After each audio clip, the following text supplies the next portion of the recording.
ഇനി നമുക്ക് വയനാട്ടിലേക്ക് പോകാം. നാമനിർദ്ദേശ പത്രിക സമർപ്പിക്കാനുള്ള സമയം അവസാനിച്ചപ്പോഴും വിമതശല്യം തീരാതെ കോൺഗ്രസിനെ വേട്ടയാടുകയാണ്. പനമരം ബ്ലോക്കിലെ പൂതാടി ഡിവിഷനിൽ ജില്ലാ പഞ്ചായത്ത് പ്രസിഡന്റ് സംഷാദ് മരക്കാർക്കെതിരെ മുൻ panchayat vice president Binu Jacob മത്സരരംഗത്ത് തുടരുകയാണ്. അതേസമയം തോമാട്ടുചാൽ ജില്ലാ പഞ്ചായത്ത് ഡിവിഷനിൽ വിമതനായി രംഗത്തെത്തിയ യൂത്ത് കോൺഗ്രസ് നേതാവ് ജഷീർ പള്ളിവയൽ പത്രിക പിൻവലിച്ചു.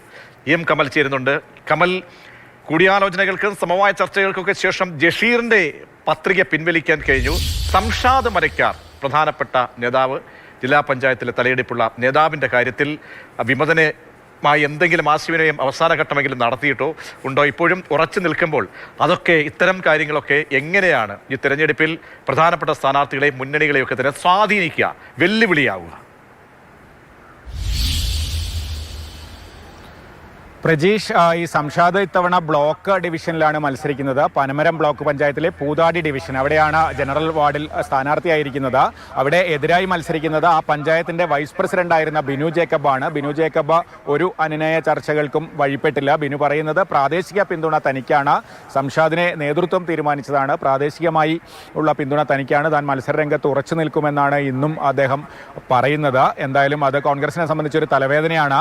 നേരത്തെ തോമാട്ടുചാൽ ജില്ലാ പഞ്ചായത്ത് ഡിവിഷനിലാണ് യൂത്ത് കോൺഗ്രസ് സംസ്ഥാന സെക്രട്ടറിയും യൂത്ത് കോൺഗ്രസിന്റെ സമരമുഖങ്ങളിലേക്ക് സ്ഥിര സാന്നിധ്യവുമായ ജഷീർ പള്ളിവയൽ വിമതനായി പത്രിക നൽകിയത്. പക്ഷേ ജഷീറിനെ KPCC നേതൃത്വവും യൂത്ത് കോൺഗ്രസ് നേതൃത്വവും ജില്ലാ കോൺഗ്രസിലെ മുതിർന്ന നേതാക്കളും ഒക്കെ ഇടപെട്ട് അനുനയിപ്പിച്ച ജഷീർ ഇന്ന് പത്രിക പിൻവലിച്ചു. അവിടുത്തെ സ്ഥാനാർത്ഥിയുടെ വിജയത്തിന് വേണ്ടി പ്രവർത്തിക്കുമെന്ന് അറിയിച്ചു.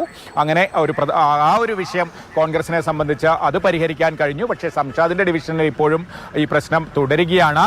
ഇടതുമുന്നണിയിൽ താരതമ്യേന പ്രശ്നങ്ങളൊന്നും ഇല്ലെങ്കിലും തിരുനെല്ലി പഞ്ചായത്തിൽ ചിലയിടത്ത് CPI സ്ഥാനാർത്ഥികൾ CPM-നെതിരെ മത്സര രംഗത്തുണ്ട്. അതൊക്കെ ഏത് തരത്തിൽ, പക്ഷേ തിരുനെല്ലി എന്നൊക്കെ പറയുന്നത് ഇടതുമുന്നണിയുടെ അത്രയും വലിയ കോട്ടയാണ്. അതുകൊണ്ട് തന്നെ അതൊക്കെ നമുക്ക് കാത്തിരുന്ന് കാണാം. ഇടയ്ക്കിടയ്ക്ക് പറഞ്ഞതുപോലെ തന്നെ ഇതൊരു താഴെത്തട്ടിലുള്ള തെരഞ്ഞെടുപ്പാണ്. അപ്പോൾ ഈ വിമതരായി മത്സരിക്കുന്നവർക്ക് അവിടുത്തെ പ്രാദേശിക വികാരങ്ങൾ ഉണ്ടാകാം, ബന്ധുബലമുണ്ടാകാം, സൗഹൃദങ്ങൾ ഉണ്ടാകാം. അപ്പോൾ ഇവരൊക്കെ മത്സരരംഗത്തേക്ക് നിലയുറപ്പിക്കുമ്പോൾ മറ്റ് മുന്നണികളിലെ പ്രധാനപ്പെട്ട മുന്നണികളിലെ സ്ഥാനാർത്ഥികൾക്കൊക്കെ എത്രത്തോളം വെല്ലുവിളിയാകുമെന്ന് നമുക്ക് മുൻകൂട്ടി പ്രവചിക്കാനേ കഴിയില്ല.